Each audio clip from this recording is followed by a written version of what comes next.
Morning everyone! We're already on our day 2 here in Panglao, Bohol. It's going to be an exciting day guys kasi we will be on a countryside tour highlighted by our visit to the Chocolate Hills. So abangan nyo yung mga parating na clips kasi magiging exciting yon. I'll be happy to share kung ano may experience namin sa Chocolate Hills. Also, I believe pupunta kami dun sa area ng mga tarsiers. Yung man-made forest is also included sa list. So please watch out. Don't skip this video. Hopefully may matutunan kayo sa amin para sa time na pupunta kayo dito sa Bohol, you will have an easy time and you can also enjoy. See you later. So guys, nandito kami ngayon sa van. Travel lang papunta sa Chocolate Hills. I think nag-start yung travel namin ng mga 8:30 AM. So currently mga almost 9:30 AM na ngayon. According dun sa driver namin, mga 2 hours yung biyahe papuntang Chocolate Hills. So siguro mga 1 hour pa kami na babiyahe.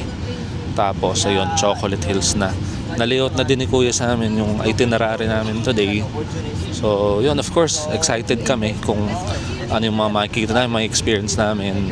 Update na lang namin kayo guys later kapag nandun na kami.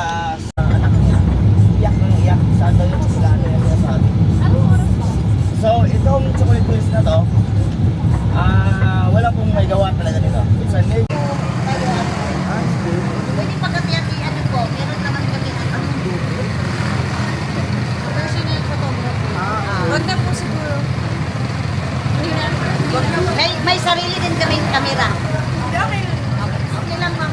Ito ay optional lang siya kung gusto niyo po. Kasi Thank you, meron ate. din namang gusto may mga sulit kayo.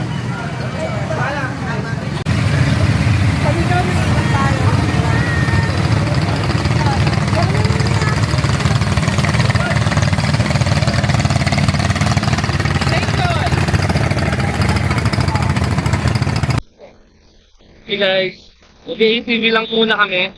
So, buong grupo namin, we are 9. We will experience doing ATV sa trail ng Chocolate Hill. Samahan nyo kami guys, let's go!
Guys, andito kami ngayon sa gitna ng trail ng ATV.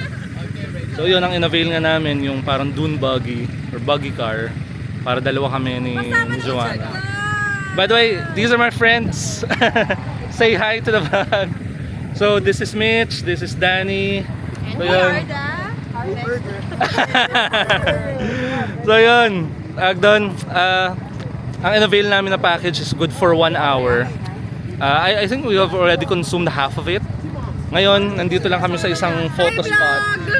This is Pao, by the way. And welcome to JP. vlog! So yung mga friends ko, talagang ganyan lang sila. Energetic. Hi, sir! Ano? Welcome to Kuwait Hill! Ito yung guide namin, si Kuya. Thank you so much, Kuya, sa pagsama sa amin.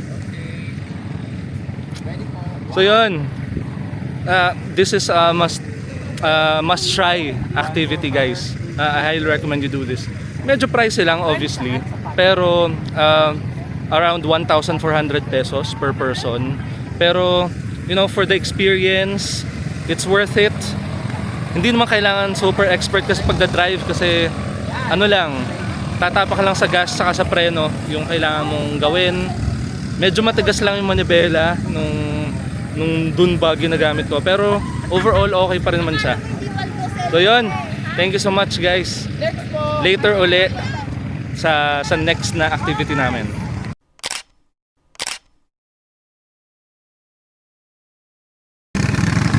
While doing ATV, what an amazing experience, guys. I highly recommend. We highly recommend.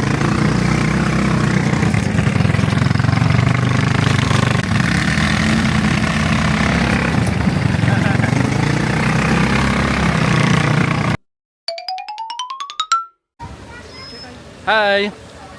Current stop namin naman is isang viewing deck featuring one of the Chocolate Hills. So, as you would see, meron trail that would lead to the top of this Chocolate Hill. So yan yung next activity namin, maglalakad kami pataas. Tapos sabi ni na Kuya, napakaganda daw ng view up top. Abangan nyo yan, guys. Okay. So apparently, meron namang trail na hindi kailangang stairs. Medyo friendly siya for the titos, the titas, the lolos, the lolas. Let me show you the view on the left. So there goes, you can see meron mga chocolate hills dun sa bandang dulo. Super ganda, guys.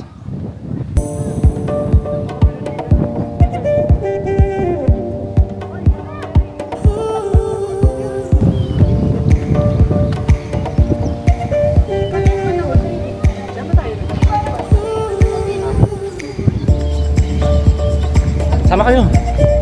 Hi! Welcome to the vlog, friends. So yun lang talaga. Kung hindi masyadong physically fit, siguro baka mahirapan dito sa trail. Pero at least there are two options. Parang hagdan style.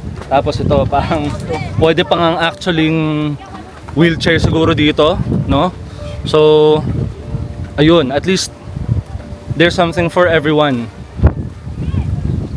Kasi mukhang worth it naman talaga yung view sa taas. So tara, let's go!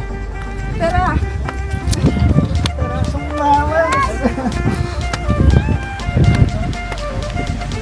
So ito yung friends namin, si Pao at JP, who just got married last month. Yeah! Hello, hello guys!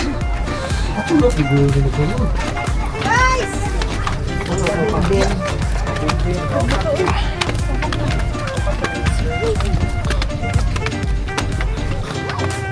But apparently, mabibitin din talaga yung trail.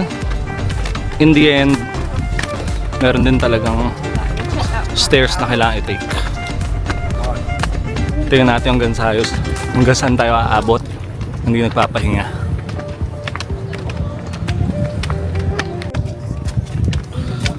We're almost there, guys. So bago ako pumunta dun sa pinakatuktok, Silipin lang natin kung ano meron dito.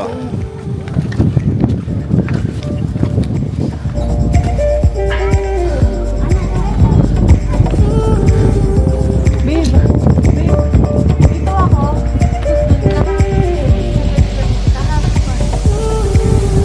Ulitin mo yan.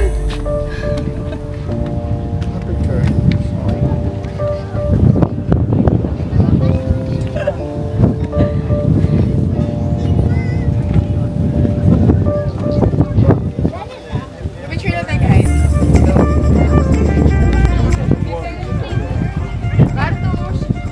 Finally made it to the top, guys. And ito ang ating view.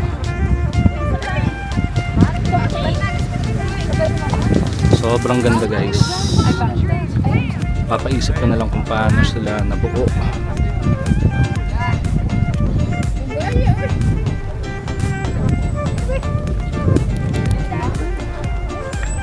I must say, sulit naman yung pagod, guys, kahit na grabing dami ng steps dun sa hagdan pataas. Mababawi naman yung pagod nyo with this magnificent view.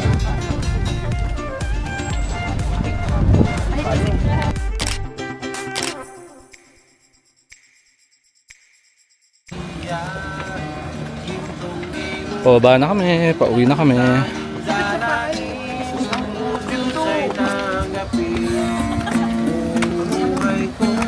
Nakapagod lang talaga tong activity na to, guys, kasi ayan, aakyat baba from stairs, pero once more worth it activity. Sulit siya kasi napakaganda ng view sa taas.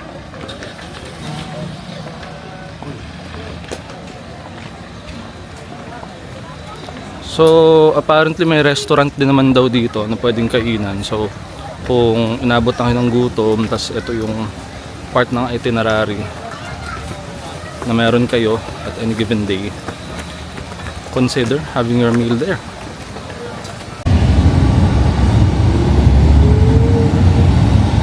Mga kababayan, Sayang. Very unique na experience pa rin.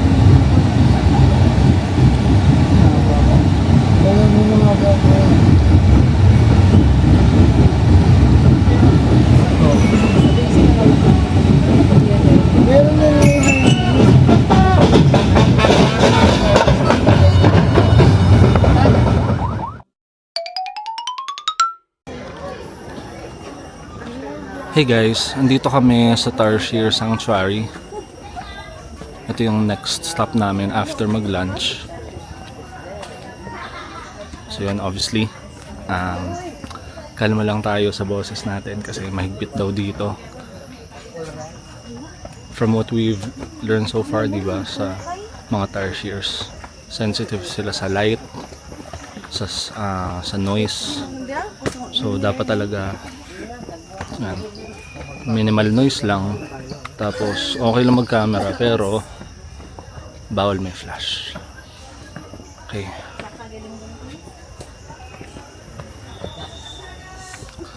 Lapit kami sa entrance, guys, so I'll show you how a tarsier looks like in real life.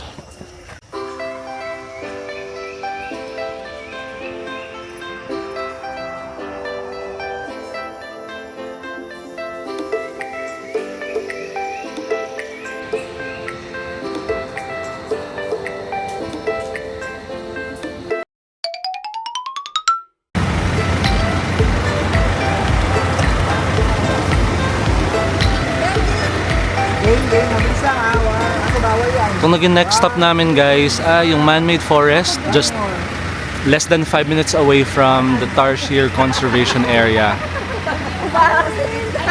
I would say it's legit. Ganda talaga siya. You can really appreciate it kapag nandito ka in person. Ito, ina-allow naman na mag-group pictures sa kalsada. Siyempre, of course, safety first. Make sure na walang dumadaan para hindi ma-accident. Dapat pinag-sinabi ko lang. Ganun lang.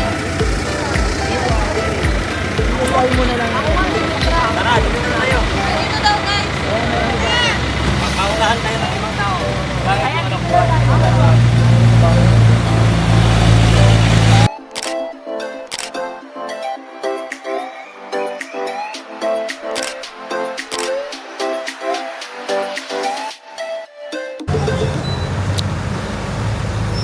Itong naging next stop namin is yung Baclayod Church. Sa info na nakuha namin kay kuya driver namin, super luma na itong simbahan na to kasi it's the first church here sa Bohol, Catholic Church. Pasukin natin, tingnan natin pa kung kumusta yung simbahan kahit sobrang luma na niya. Kasi balita namin nag-hold pa rin ng mga mass dito.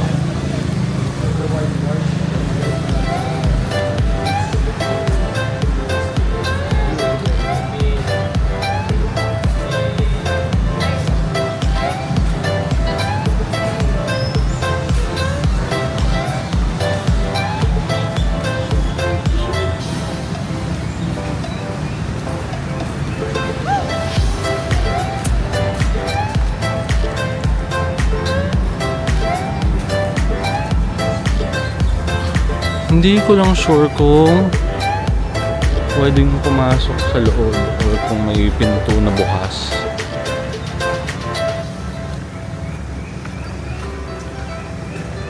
So far, saradong-sarado yung mga pinto ng simbahan.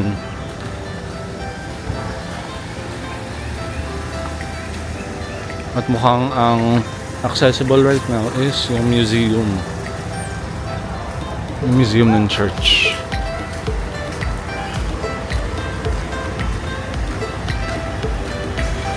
Natin guys.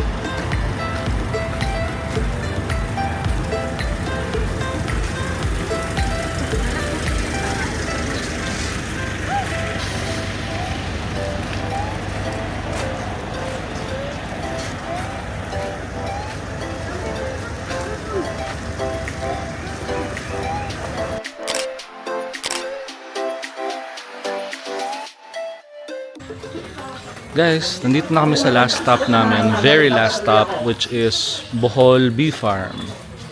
So, tingnan natin kung ano may expect natin dito. Apart from buying ice cream. Kasi, sa mga areas na napuntahan namin, including Alona Beach, meron na ding small shop ng Bohol Bee Farm that sells ice cream. So, tingnan natin kung ano pang ino-offer ng actual Bohol Bee Farm apart from that. Let's go!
Hey, just an update.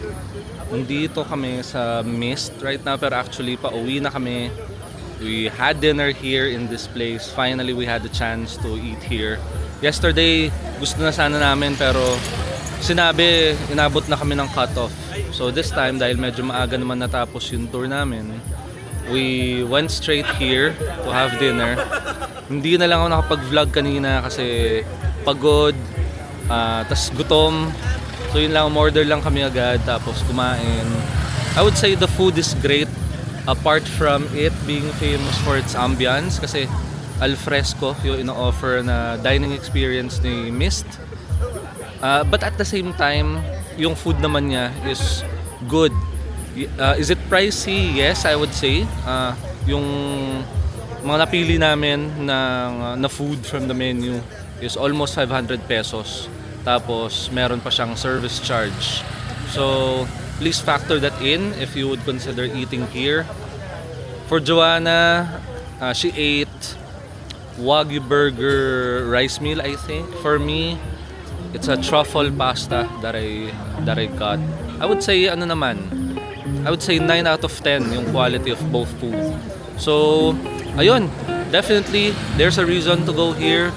This is a must-try place here in Bohol. So, huwag kayong manghinayang pumunta dito, guys. Sulit siya.